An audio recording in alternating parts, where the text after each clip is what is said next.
కొంచెం ఒకసారి పంచుకుంటే అందరి మధ్య బాగుంటుంది. ఇంకా కొన్ని గ్రామాలు కూడా ఏమైనా మేలు చేస్తుందేమో అని ఆయన చెప్తే నేను సర్లే చెప్పాలి అని చెప్పాను. సరే చివరిలో చూద్దాంలే అని అనుకున్నాను. ఆయన మొదటి రోజు చెప్పాలన్నాడు. సరే నేనైతే ఈ సంఘ చరిత్ర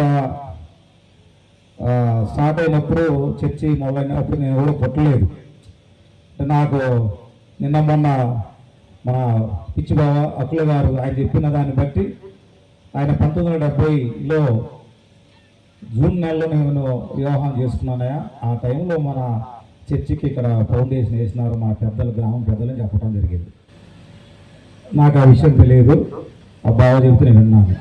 నేను అనుకుంటున్నానంటే 1977లో జనతా ప్రభుత్వం వచ్చినప్పుడు నేను చిన్న పిల్లవాడిని, పాతూరు ఉన్నది, ఆ పాతూరులో ఉన్నప్పుడు అప్పుడు భార్య జ్ఞానప్రకాశం గారు దొనకొండ వారు కూడా ఎమ్మెల్యేగా నిలబడ్డారు. ఒక కారు వేసుకొని నల్ల కారు అప్పుడు ఆయన వచ్చినప్పుడు నాకు అది గుర్తుంది.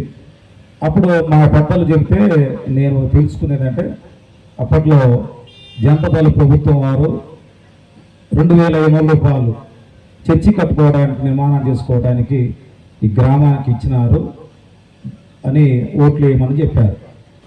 దాంతో స్టార్ట్ అయింది. సరే ఆ పెద్దలు ఇప్పుడు ఎవరు లేరు, వారందరూ గతించిపోయినారు. వారి తర్వాత తరం వాళ్ళు పెద్దలుగా వచ్చినారు. తర్వాత అలాగే ఆగిపోయింది.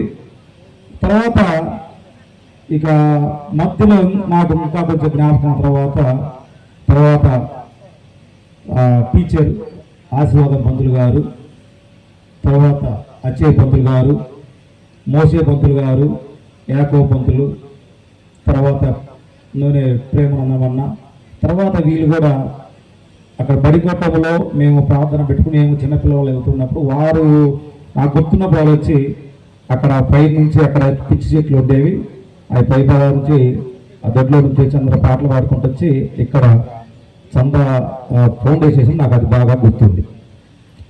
ఆ తర్వాత అది కూడా ఆగిపోయింది. తర్వాత మరలా గురవయ్య సారు ఆయన కూడా ఈ గ్రామం నుంచి ఏరే గ్రామంలో టీచర్కి పనిచేస్తే ఆయన ఊరికి వచ్చి మళ్ళా ఇక్కడ కూడా ఆయన ఈ చర్చికి సంబంధించినటువంటి ప్రయత్నాలు ఆయన కూడా చేయటం జరిగింది. చేసిన తర్వాత కొంతకాలం అలా జరుగుతూ ఉంది, అది కూడా ఆగిపోయింది. ఆగిపోయే క్రమంలో ఈ గ్రామము 2 భాగాలుగా విభాగించబడింది. సహజంగా అన్ని ఊర్లలో ప్రతి ఎస్సీ కాలనీలో కొన్ని పార్టీలు ఉంటాయి, ఆ పార్టీల పరంగా విడిపోతుంటారు. ఆ విధంగానే 2002లో వరకు ఆ విధంగా ఉండిపోయింది. తర్వాత అప్పుడే నేను పెళ్లి చేసుకొని కొత్తగా ఉన్నాను. ఒకసారి మా ఇంటి దగ్గర నేను, వ్యవహారం ఏషియా ముగ్గురు మా ఇంటి దగ్గర ఉండి మా అమ్మ రొట్టెలు కాలుస్తుంటే రొట్టెలు తినుకుంటూ నేను ఒక ఆలోచన చేశాను. ఈ గ్రామంలో అందరూ పార్టీలు పెట్టుకొని వివాహాలకు అందరూ హాజరు కావటం ఇది మంచి పద్ధతి కాదు. పూర్వీకులు పెద్దలు మన వాళ్ళు అక్కడ చర్చికి సంబంధించిన ఫౌండేషన్ వేసినారు, దాన్ని ఏమో నిర్మాణం చేసుకుంటే బాగుంటుంది కదా అని మేము ఆలోచన చేస్తే వ్యవహారం ఇది మంచి ఆలోచనే, మరి అది మనం చేయాలంటే ఏం చేయాలని అంటే సరే అందరం పిలుద్దాము, బడి దగ్గరికి మాట్లాడదామని చెప్పారు. సరే అని చెప్పి మేము ఏకీభవించి ముగ్గురము. తర్వాత మురికిపొడి నాగన్న ఆయన చనిపోయినాడు. ఆయన పిలిచి ఆ రోజు నేను ఒక 50 రూపాయలు ఆయనకి ఇచ్చి అన్న 50 రూపాయలు తీసుకొని మీరు దండూరు వేసి అందరు హై స్కూల్లోకి రమ్మని నేను చెప్తే దండూరు వేసినారు. దండూరు అందరూ గ్రామస్తులను ఇక్కడికి వచ్చినారు. వచ్చిన తర్వాత అందరూ మాట్లాడుకున్నాం. అందరూ కూడా నేను చెప్పిన విషయాలను గమనించి మన ఊర్లో ఇట్లా పార్టీలు పెట్టుకొని విభేదాలు పెట్టుకొని ఒకరి పిల్లలకు ఒక వెళ్లకుండా చర్చిలు అట్లా ఆపుకుని బాగుండదు. సరే నాకు తెలుసు తెలియక చెబుతున్నాను, దయచేసి నా మాట వినండి అంటే గ్రామస్తులందరూ నేను చిన్నవాడైనప్పటికీ నాకంటే పెద్దవారైనాడు వాళ్ళందరూ కూడా నా మాట ఆలకించి సరేనన్నారు. కొందరు దానన్న, గణేబాబు దానన్న, తర్వాత కుప్పారమ్మ వీళ్ళు ఏమన్నారంటే నువ్వు చెప్పిన పద్ధతి బాగానే ఉంది కానీ మనకు ఎలక్షన్ వచ్చినప్పుడు ఓటేస్తే మళ్ళీ విడిపోతాం కదా అని అన్నారు. నేను వాళ్ళకి చెప్పిన సూచన ఏంటంటే ఓట్లు ఎవరి పార్టీకి ఎవరి అభిమానంగా ఓట్లు వేసుకోండి. గ్రామంలో చర్చికి అందరం కలిసే కట్టుకుంటాం, పెళ్ళిళ్ళకు అందరం కలిసే ఉంటామని ఆ విషయం వాళ్ళకి చెప్పడం జరిగింది. సరే అనుకున్నాం, ఆ ప్రకారము వెళ్ళాం. అక్కడి వరకు మన గ్రామంలో దాదాపుగా 30 మంది చెరుకు మేస్తూ ఉన్నారు. ఆ టయానికి వీళ్ళందరూ చిరుక్కుపోతున్నారు, అందరూ అప్పులు పాలవుతున్నారు, లాభాలు రావడం లేదు. నాకు ఇది కూడా నేను ఈ విధంగా తలంచడానికి కారణం కూడా నాకు ఇదే మెయిన్. మన వాళ్ళందరూ వడ్డీలకు 5 రూపాయల వడ్డీకి 10 రూపాయల వడ్డీ ఆ రోజు తీసుకొని ఇబ్బంది పడుతున్నారే అని ఈ ఆలోచనతోనే ఆ రోజు నేను చేసే ఆలోచన చేసిన తర్వాత సరే అందరూ నేను చేసిన తర్వాత అందరూ మనం ఆ విధంగా చేయకపోవటం వల్ల పెద్దలు వేసిన ఆ యొక్క ఫౌండేషన్ మనం నెరవేర్చుకోలేకపోయే వేళ ఇలాంటి ఇబ్బందులు వస్తున్నాయని నాకు ఆలోచన కలిగినప్పుడు ఆ చెప్పినప్పుడు అందరూ విన్నారు, చేసినాం. ఆ తర్వాత ఒకనాడు ఈ విధంగా జరుగుతోంది, అందరూ పెద్దలు కలిసి ఫౌండేషన్ వేసాము, జరిగిపోతుంది. మొదట్లో గ్రామస్తులందరూ నన్నే ముందు పెట్టి సరే నువ్వు చెప్తున్నావు కాబట్టి నన్నే చేయమన్నారు. మొదట్లో నేనే స్టార్ట్ చేసి పెద్దలందరూ కలిపి చేయడం జరిగింది. తర్వాత ఒకనాడు గురయ్య సారు పెద్ద కుమారుడు రవి చనిపోయినప్పుడు మనకు సోమవారన్న టీచర్ గారు ఆయన కొడుకు ఆయన దర్శనం నుంచి పసుపు నుంచి ఉన్నాడు, ఆ యొక్క భూస్థాపితానికి వచ్చిన తర్వాత మన వాళ్ళంతా గ్రామస్తులందరూ చాలా కాలానికి వచ్చినావు, ఇదిగో మీ నాన్న ఉన్న టైంలో అలాంటి టైంలో మనకి జరిగిపోయినది, మరి నువ్వు జీసీ మెంబర్ ఉంటున్నావు కాబట్టి మరి నువ్వేమైనా సహాయం చేయగలవా అని అన్నప్పుడు అప్పటికి సోమరాలన్న అంతకుముందు డ్రామాలు ఆడుతూ ఆడుతుండేవాడు. అప్పటికి ఆయన కొంచెం మనసు మారినట్టుకుంది. సరే నేను జీసీ మెంబర్ ఉన్నాను కాబట్టి నా వంతుగా నా గ్రామంగా ఈ గ్రామంలో ఖచ్చితంగా చర్చి నిర్మాణ విషయంలో నా వంతు సింహభాగం ఉంటుంది, నేను సహాయం చేస్తాను, మీరు కూడా అందరము మన ఇంటికంతా నేర్చుకుని మనం కట్టుకుందామని చెప్పడం జరిగింది. సరే అని చెప్పి ఆ బాధ్యత ఆయనకు అప్పచెప్పినాం. తర్వాత ఆయన టీచర్గా పనిచేస్తూనే పసుపుల నుంచి ప్రతి ఆదివారం మన ఊరికి వచ్చి ప్రార్థన పెడుతూ ఉండేవాడు. ఈ విధంగా ఈ క్రమానికి ముందుగా ఇంకో క్రమం కూడా జరిగింది. ఇది జరగక ముందు ఈ గ్రామంలో మనం చర్చి పెట్టేటప్పుడు ఈ చర్చికి సంబంధించి అప్పుడు మొదట్లో తీతు, నేను, నాగమ్మ, పాపసిన్నాయన మేము కొంతమంది బజార్లో మన పూరి పాకేసుకొని అందులో నుంచి మేము ప్రార్థన జరపడం జరిగింది. తర్వాత నాకేదో చిన్నపాటి ఉద్యోగం వస్తే నేను పుల్లల చెరువు వెళ్ళిపోతాం 2002లో వెళ్తూ నేను తీతుకు అప్పచెప్పాను. తీతుకు దాన్ని కొనసాగించలేకపోయాడు. ఆ తర్వాత మళ్ళీ నేను వచ్చి పాపసినాయన నువ్వు నాగమ్మ కలిసి దీన్ని కొనసాగించని చెబితే వాళ్ళిద్దరు కలిసి కొనసాగించారు. తర్వాత మధ్యలో కొంతకాలానికి మళ్ళీ పాపసినాయన కూడా తప్పుకున్నాడు. ఆ తర్వాత మళ్ళా నాగమ్మ ఒక్కతే ఆ అమ్మాయి ఒక్కతే కొనసాగించడం జరిగింది. ఆ తర్వాత సువర్ణరాలన్న రావడం జరిగింది. ఇంకా సువర్ణరాలనకి మొత్తము ఆయనకే అప్పచెప్పడం జరిగింది. ఆయన ఒక టీచర్గా ఉన్నాడు, జీసీ మెంబర్ ఉన్నాడు కాబట్టి ఫీల్డ్లో ఆయనకు అప్పచెప్పినప్పుడు ఆయన ముందుకు వచ్చి ఆయన మొత్తం భారం ఆయనకు అప్పచెప్పడం జరిగింది. ఇక ప్రతి ఆదివారం వచ్చి ఆయన చేయడం జరిగింది. తర్వాత ఆయన ఆధ్వర్యంలోనే దాదాపుగా సోమవారం ఆధ్వర్యంలో 15 సంవత్సరాలు ఈ యొక్క చర్చి నిర్మాణం చేయడానికి అవకాశం.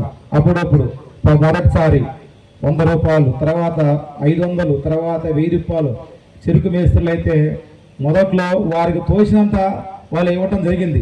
అందరూ చాలా దాతృత్వం కలిగి అందరూ ముందుకు వచ్చి ఇవ్వటం జరిగింది. ఆ విధంగా వాళ్ళు ముందుకు వచ్చారు, అందరూ సహకరించారు. ఈ విధంగా చేసుకున్న క్రమంలో ఇక జరిగిపోతూ ఉంది. అయితే స్టార్టింగ్ త్వరగా అయిపోయి త్వరగా పని అయిపోయి కానీ ఈ లేట్ అయ్యేసరికి కొంచెం బాగా లేట్ అయ్యేసరికి ఇక ఎక్కువ ఖర్చు కూడా అవటం జరిగింది. తర్వాత ఇక చర్చి పూర్తిగా అయిపోయింది, ఇక ప్రారంభం చేయటమే కారణం. కానీ దురదృష్టవశాత్తు మనందరి జీవితాలలో కరోనా రావడం జరిగింది. ఈ కరోనా వచ్చిన టైంలో సోమరాలన్నకు వారి యొక్క భార్య గారికి కూడా ఈ కరోనా అంటుకొని వారు అకస్మాత్తుగా చనిపోవడం జరిగింది.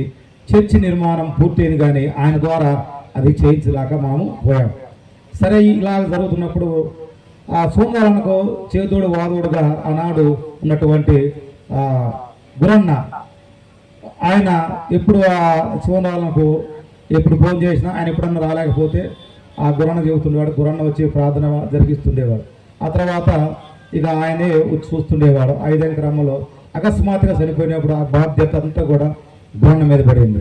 ఈ గురన్న ఇక ప్రార్థన చేస్తున్న క్రమంలో ఆ తర్వాత ఇక సాల్మాన్ కానీ తర్వాత పాపసినేని కానీ వీరు మరలా వచ్చి గురన్న కూడా సపోర్ట్గా ఉన్నారు. తర్వాత తర్వాత ఇక నేను కూడా చూసి ఇలాగా అప్పుడు నేను వచ్చిపోతుండేవాని కానీ ఇక ఇది కూడా బాగలేదు, మనం కూడా చూడకపోతే బాగుంటుందన్న ఉద్దేశంతో ఇక గురన్నతో మాట్లాడి అన్న నేను కూడా వస్తానని చెప్పిన బాగున్నకు చెప్పి మీరు కూడా మీకు సొంత చర్చి ఉన్నారు ఇక్కడ ఐబీ వాళ్ళు మీకు కట్టించారు కాబట్టి అది కూడా నువ్వు కొంచెం క్లోజ్ చేసుకుని ఇక్కడికి వస్తే బాగుంటుందేమో అని ఆలోచించాను. ఆయన కూడా చెప్పడం జరిగింది. ఆయన కూడా నా మనవి విన్నాడు. తర్వాత కూడా సరే తమ్ముడు అని చెప్పి ఆయన కూడా రావడం జరిగింది.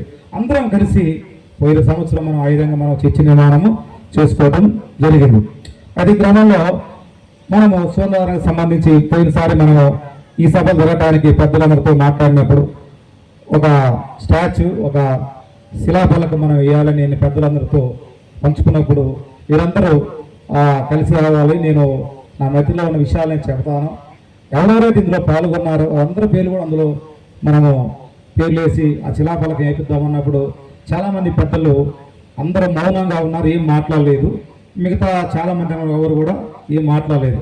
సరే ఈ విషయాన్ని నెక్స్ట్ ఇయర్ 3వ సంవత్సరానికి వాయిదేద్దాములే, సరే తర్వాత నిర్ణయం తీసుకుందామని నేను చెప్పడం జరిగింది.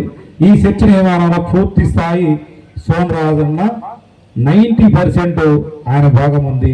తర్వాత గ్రామస్తులందరూ కూడా ఆ 90% ఆయన సహకారాన్ని అందించారు. చివరిలో ఆ 10% మనం కూడా అందరం కలిసి మళ్ళా మనకు తెలిసినా తెలియకపోయినా మనం చేసుకోవడం జరిగింది. ఈ చేసే క్రమంలో ఆ ప్రదర్శన చేసే సమయంలో నేను కూడా కుర్చీ నుంచి కోటస్వామిని పిలిపించి అన్న మా సంఘానికి చర్చి ప్రతిష్ఠ చేయాలి, నువ్వు వస్తే బాగుంటుందేమో కొంతకాలం పాటు అని సంఘస్థు కూడా అడగలే, మన భయం తెచ్చుకు పెట్టుకుని ఆయన కూడా అడగలే. సో అన్నకు కూడా నేను చెప్పలే, సరే మీరు రండి ఆదివారం అని చెప్పి ఆయన ద్వారా ఆరాధన, అంతకుముందు ఆరాధన లేదు, ఆరాధన స్టార్ట్ చేయించి ఆ విధంగా మనము చేయించడం జరిగింది. ఆ విధంగా ఇప్పటి వరకు మనము చేయాలి.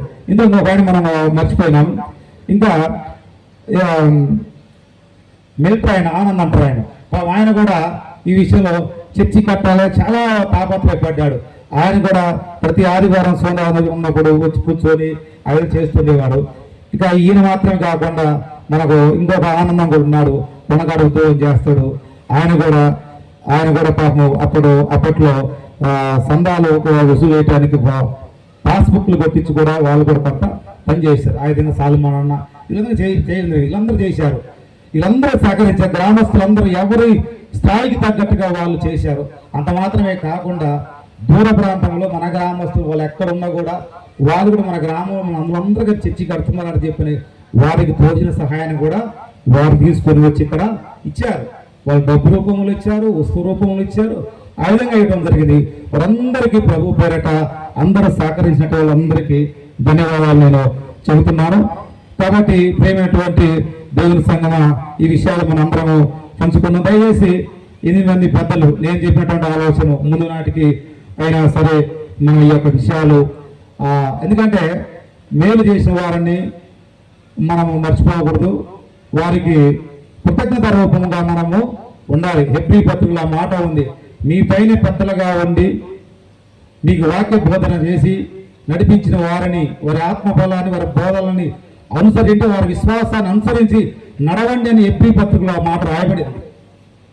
మరి మన ముందున్నటువంటి పెద్దలు ఎవరు నడిపించారు, ఎవరు చేశారు, కృతజ్ఞతాపూర్వకంగా వారికి కూడా మనం ఏదన్నా చేసుకోవాల్సిన అవసరం కూడా ఉంది. ఈ విషయం మీకు ఇంకా నేను గుర్తు చేస్తున్నాను.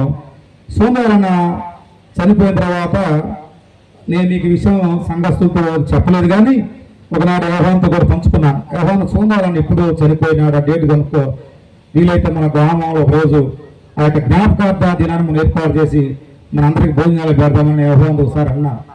అడిగితే కనుక్కొని డేట్ అయిపోయింది అన్నాడు. సరే నేను వదిలేసా, సరే డేట్ మనం చేయలేం కదని. ఇంకొక రోజు ఏం చేసినంటే, సోమవారం ఈ యొక్క గ్రామానికి చేసిన మేలును బట్టి ఆయనకి నేను గుర్తింపుగా నా వంతుకు నేను చేయాలనుకున్నాను. అప్పుడు నేను ఏం చేశానంటే, సొంత ఖర్చు ఒక 15,000 రూపాయలు ఖర్చు పెట్టి ఆయన్ను ఆయన యొక్క భార్యని ఇద్దరు ఫోటోలు వేయించి క్యాలెండర్ వేయడం జరిగింది.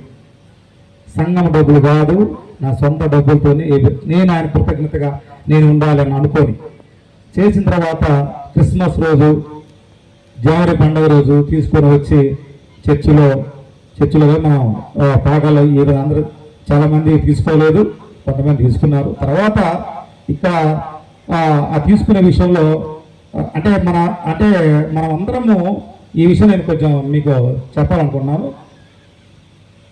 ఆ ఫోటో, ఆ సోమవారం ఫోటో, ఫ్యామిలీ ఫోటో, ఆ ఫోటోలో క్యాలెండర్లో ఉన్నందుకు కొందరు అన్న మాట ఏంటంటే, దయచేసి మీరు ఎవరు దీన్ని బాధపడద్దు, ఎవరు అనేవారు. నేను సాల్మాన్ అడిగా, సాల్మాన్ క్యాలెండర్లు ఎందుకు తీసుకోలేదు అని అడిగారు. కానీ ఏమో తీసుకోలేదు అని అన్నారు. సరే ఇద్దరు ముగ్గురు అడిగానులేండి. అడిగితే వాళ్ళు అన్నారు ఏంటంటే వాళ్ళు కొంచెం ఎందుకో ఒక ఫోటో ఉన్నప్పుడు తీసుకోవడానికి వాళ్ళు ఇష్టపడలేదు. నేను తర్వాత చాలా బాధపడ్డాను. నేను ఒకటి చెప్పిన వాళ్ళకు ఒక మనిషి చనిపోతే అక్కడికి వెళ్తే జ్ఞాపకార్థం పోతే ఒక గ్లాస్ ఇస్తారు, ఒక ప్లేట్ ఇస్తారు, ఒక ఏదో గిన్నె ఇస్తారు. దాని మీద ఫలానా చనిపోయిన జ్ఞాపకార్థం అని చెప్పినప్పుడు మనం అక్కడ భోజనం చేసుకొని తీసుకొని వచ్చి మన ఇంట్లో భద్రంగా పెట్టుకుంటున్నాం. దాంట్లో భోజనం చేస్తున్నాం, నీళ్లు తాగుతున్నాం, అన్ని ఉపయోగిస్తున్నాం. కానీ అది ఒక 5 సంవత్సరాలు ఉండొచ్చు, 10 సంవత్సరాలు 20 ఉండొచ్చు. ఆ ఇంట్లో ఒక క్యాలెండరు 1 సంవత్సరం పాటే ఉంటుంది. కానీ ఆ సంవత్సరం పాటు ఉంచడానికి మరి మీరు ఎంచుకోలేకపోయారు. అంటే మనం చర్చికి ఎందుకు వస్తున్నాము, ప్రార్థనకి ఎందుకు వస్తున్నాము, ఎందుకు వాక్యం వింటున్నాము, ఎందుకు ప్రార్థన చేస్తున్నాం, ఇలాంటి అభిప్రాయాల. ఉదయం మా బామర్థం తిట్టి వచ్చే ఇంట్లో మా మామ కొడుకుని ఏదైనా అమ్మ రాలేదనంటే ఈరోజు 10వ నెల మా అమ్మ అన్నాడు. ఎవరా మీరు 10వ నెల చెప్పింది, మీకు చనిపోతే రారా, అది మగని తిట్టి వచ్చా. ఇలాంటి లోకంలోని ఆచారాలు ఇంకా మనం పాటిస్తూ దానికి కట్టుబడి ఉంటున్నాం. యేసు ప్రభు కూడా చెప్పడం కూడా జరిగింది. ఈ మనుషులు తమ పెదవులతో నన్ను ఆరాధిస్తారు కానీ వారి హృదయం నాకు దూరంగా ఉన్నదన్నారు. మనుషులు చెప్పు పద్ధతులు అయ్యే దైవోపదేశాలని అనుకొని వాటిని పాటిస్తున్నారు కానీ నా వాక్యాన్ని అనుసరించటం లేదన్నారు. వింటున్నాము కానీ వాక్య ప్రకారం మనము జీవించటం లేదు. కాబట్టి దైవ సేవకులు పోయిన సంవత్సరం దగ్గర 9 లక్షలు అయినాయి ఖర్చు పెట్టారు. ఈ సంవత్సరం కూడా బహుశా 8 లక్షలు కావచ్చు. క్రైస్తవులని పేరు పెట్టుకుంటున్నాం. మరి దేవుని వాక్యానికి వినటము ముఖ్యం, ఆ తర్వాత రెండో ముఖ్యం పాటించడము అంతకంటే మరీ ముఖ్యం. విని వదిలేసిపోతే లాభం లేదు, కానీ విన్న వాక్యాన్ని నడుచుకుంటేనే మనకు లాభం. కాబట్టి పెద్దలు మీరు గ్రహించలేని వచ్చిన తర్వాత ఇంకా కొన్ని మీకు పద్ధతులు చెప్పాను.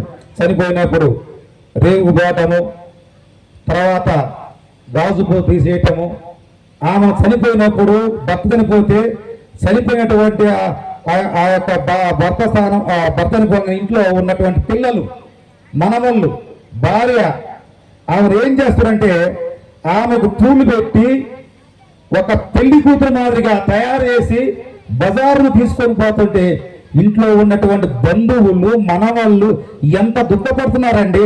అది మీకు అర్థమవుతుందా? నేను చెబుతుంటే ఈయన ఒక ఆయన వచ్చింది త్రిపాంతకం నుంచి, నాది ఊరేలే, నా త్రిపాంతకం అనబాకండి. ఈయన వచ్చేట పద్ధతులు చెప్పిన కొంతమంది పెద్దలు నా మీద సనుక్కున్నారు. ఇది మంచి పద్ధతి కాదు. క్రైస్తవమైనటువంటి బిడ్డలము చనిపోయిన ఆయన వెళ్ళిపోయారు, ఇంట్లో ఉన్నటువంటి ఆమె తయారు చేస్తుంటే మనం చూసి దుఃఖపడితే మన దుఃఖాన్ని చూసి ఇంకా దుఃఖాన్ని ఎక్కువ చేస్తున్నాం మనం.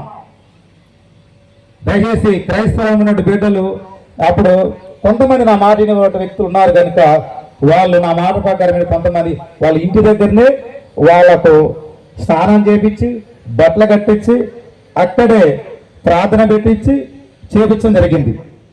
అయినా ఇప్పటికీ పాస్టర్ గారు, అబ్రాహం పాస్టర్ గారు, మీకు కూడా చెబుతున్నాను, మీ దగ్గర కొంతమంది వస్తున్నారు కానీ ఈ ఆచారాలు పోగొట్టుకోవటంలే. నేను చెప్తూనే ఉన్నారు, మీరు దోపాడు ప్రార్థనకి వెళ్తున్నారు, దయచేసి పద్ధతులు మానండి చెబుతున్నాను. అయినా మీరు మానటం లేదు. దయచేసి మానండి, అది మంచి పద్ధతులు కాదు. దేవుని వాక్యం ఏమి చెబుతుందో ఆ వాక్యాన్ని పాటలు ఆ వాక్యం అనుసరిద్దాం. ప్రతి విషయము ప్రార్థన చేత, దేవుని వాక్యము చేత ప్రతి విషయం పరిశుద్ధపరచబడుతుంది. అంతకంటే మనం చెప్పే పద్ధతులు, నువ్వు చెప్పే పద్ధతులు, నేను చెప్పే పద్ధతులు కాదు, మంచివి కాదు. నీకొచ్చే ఆలోచన, నాకొచ్చే ఆలోచన అవి తప్పుడు ఆలోచనలే. దేవుని వాక్యం నిరర్ధకం కాదు, అది నిత్యం ఉంటుంది, అది నిత్యం నెరవేరుతుంది. దయచేసి గ్రామస్తులు మారండి, పెద్దలు మారండి. మీరు మారితే గ్రామస్తులు, కుటుంబాలు మారుతాయి. మీ కుటుంబాలు మారితే మీరు నా పాస్టర్లు చెబుతూ ఉన్నారు, మీరు కుటుంబంలో మీరు భర్తలను మారుస్తున్నారు కానీ మీరు పిల్లలను మార్చలేకపోతున్నారు. భర్తలు అందరూ కాదులేండి, కొంతమంది కొంతమంది భర్తలు తమ భార్య వైపు తిప్పుకొని సంసారం చేస్తున్నారు, కానీ పిల్లలు తిప్పలేకపోతున్నారు. పిల్లలు ఎక్కడో ఏదో స్థలంలో ఉంటున్నారు. దయచేసి ఆలోచన చేయండి. ఈనాడు సీరియల్స్ వచ్చినాయి, ఆ తర్వాత సెల్ ఫోన్లు వచ్చినాయి, చూసి చెడిపోతున్నారు. దయచేసి దేవుని సన్నిధికి నడిపించండి. దేవుని సన్నిధిలో ఉన్నవారు ధన్యులని నిన్న దైవ సేవకులు చాలా మంచి ప్రసంగం చేసి వెళ్ళిపోయారు. ఆ వాక్యం విన్న అందరూ కూడా ధన్యులే. ఆ వాక్యం చేసిన పాపం నేను రాత్రి చాలా ఆలోచన, నాకు ఇప్పుడు కదాక ఆ పూర్వ కుమారుల గురించి నాకు ఆయన చెప్తున్నప్పుడు అర్థమైంది.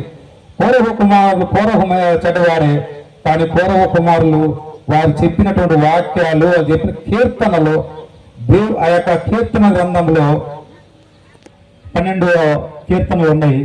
అవి ఉండి ఇప్పటికీ దాదాపుగా 2024 సంవత్సరాల వరకు కూడా మన కీర్తనలు మనము చదువుకుంటూనే ఉన్న వాళ్ళు రాసినటువంటి కీర్తనలు వాక్యాన్ని. వాళ్ళంతా ధన్యులో. వారి నాయన చెడ్డోడే, మోషే మీద తిరుగుబాటు చేసి వారు చనిపోయినారు చెప్పినారు. బిడ్డలు మాత్రం చెడ్డోలు అవ్వలేదు, దేవుని పక్షాన్ని నిలబడ్డారు. ఈనాడు పాస్టర్లమైనటువంటి మనము మన బిడ్డలు ఎక్కడ ఉంటున్నారు ఆలోచన చేయండి. నీ బిడ్డలు ఎక్కడ ఉన్నారు, ఏ స్థలాల్లో ఉంటున్నారు ఆలోచన చేయండి. నువ్వు చర్చికి వస్తూ నువ్వు మాత్రం వస్తున్నావు, నీ బిడ్డలు వస్తున్నారా?